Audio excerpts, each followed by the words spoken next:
नवी मुंबई में फिर गिरा एक इमारत का 3 स्लैब, 7 घायल, 3 की हालत नाजुक। नवी मुंबई नेहरू के सालसोले गांव के 4 मंजिल इमारत के 3 मंजिल का स्लैब पर बनाकर गिर गया, जिसमें 7 लोगों की जान पर बनाई। घटना की जानकारी मिलते ही दमकल के अधिकारी कर्मचारी, Navi Mumbai Nehru police, traffic police और मनपा के अधिकारी और एम्बुलेंस पहुंचकर घटनास्थल पर मोर्चा संभाल लिए। युद्ध स्तर पर बचाव कार्य की शुरुआत हो गई थी। घायलों को मलबे से निकालकर नजदीकी अस्पताल में भर्ती करवाया गया, पर प्रत्यक्षदर्शियों का कहना था कि 3 की हालत अति गंभीर है। जिंदगी और मौत की लड़ाई में यह कहना मुश्किल होगा कि जीत किसकी होगी।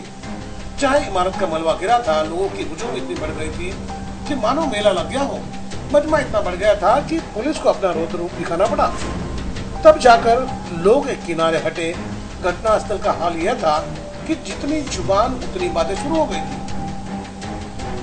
आसपास के नागरिक खाना पीना भूल बस ये नजारा देखने में व्यस्त थे कि कौन कौन घटनास्थल पर पहुंच रहे हैं और कितने घायलों को मलबे से निकाला जाएगा। हम भी अपना दिन भर का काम निपटा कर घर पहुंचे थे, तब शुभचिंतकों ने हमें यह जानकारी दी। इसके बाद हम भी घटनास्थल पर पहुंच गए। आप भी कुछ नजारा देख लें कि कैसे लोगों की उत्सुकता बढ़ी हुई थी। वही हमने पुलिसकर्मी और मनपा के अधिकारी से बात की। सुनिए उनका क्या कहना था। तुलसी भवन मध्ये कोणी सुद्धा राहत असेल की कृपया खाली या।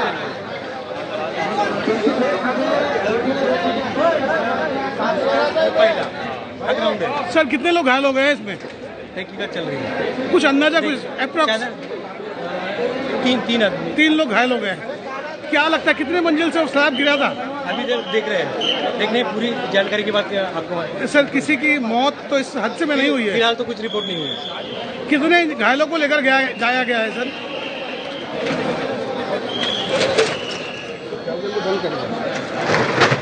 सर कुछ जानकारी मिली है कि कितने लोग घायल हो गए इसमें? कितने लोग काल के गाल में समा गए? 7 लोग थे जी। इसमें से 3 लोगों को यहीं से हमने निकाला है, रेस्क्यू किया है जी। और 4 लोग जो इंजर्ड थे जी, तो 4 लोगों को डीवाई पाटिल में शिफ्ट किया है। जी। कैसे हालात कैसे हैं उनके सर? उसमें से एक काफी सीरियस है। एक काफी सर, महिला या पुरुष है? पुरुष। और किसी बच्चे वगैरह को कुछ आई? सर इस इमारत की बात की जाए तो जितने फ्लोर हैं इसमें लोग हैं इसमें कि अभी निकाल दिए जा चुके हैं? जो अभी बिल्डिंग का जो स्लैब गिरा था वो 3rd फ्लोर पे गिरा था जी। वो एक ही विंग से इसीलिए लिमिटेड है जी। तो वहाँ लोगों को तो अभी हमने हॉस्पिटल में शिफ्ट किया है जी। लेकिन हमने बतौर प्रिकॉशन जो बिल्डिंग के सभी फ्लैट खाली किए हैं और उनको फिलहाल यहाँ बाजू में गुरुद्वारा भी और हमारे जो अहिल्याबाई होलकर हॉल वहाँ पे हम लोग उनका रहने का इंतजाम कर रहे हैं। वही हमने घटनास्थल पर जो देखा, आए मेरे साथ और देखें। मैं आपको बताना चाहूंगा कि मैं फिलहाल इस वक्त नेहरू के सिरौने में मौजूद हूं, जहां पे एक इमारत के 3 स्लैब गिर गए हैं और इसमें लगभग 7 लोग बुरी तरह से घायल हो गए हैं। घायलों को अस्पताल पहुंचा दिया गया है। ये कहना मुमकिन नहीं है कि जो घायलों को अस्पताल पहुंचाया गया है उसमें से कितने लोग जीवित होते हैं।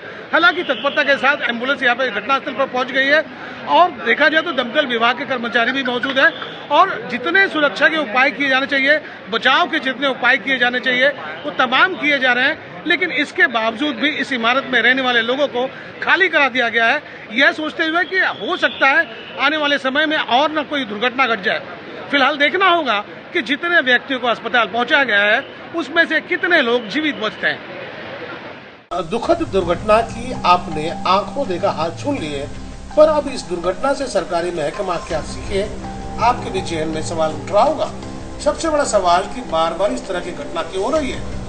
लोग आसियाने खरीद रहे हैं या अपने मौत की व्यवस्था कर रहे हैं? क्योंकि यहाँ जितनी भी इमारत का निर्माण हो रहा है, कभी कोई सरकारी महकमा के अधिकारी इमारत में इस्तेमाल होने वाली रेती सीमेंट सरिया की जांच करते नजर नहीं आते। क्वालिटी कंट्रोल जैसी व्यवस्था नवी मुंबई में लागू है या नहीं? अगर हाँ तो इस दुर्घटनाओं की जिम्मेदारी किसकी है? अगर नहीं तो अब समय आ गया है कि इस तरह की प्रणाली बनाई जाए ताकि इंसानी जान को बेवक्त मौत के मुंह में जाने से बचाया जा सके। तो दोस्तों, आपको मेरी खबर बेहतर लगी हो तो लाइक करें, सब्सक्राइब करें और बेल आइकन दबा दें।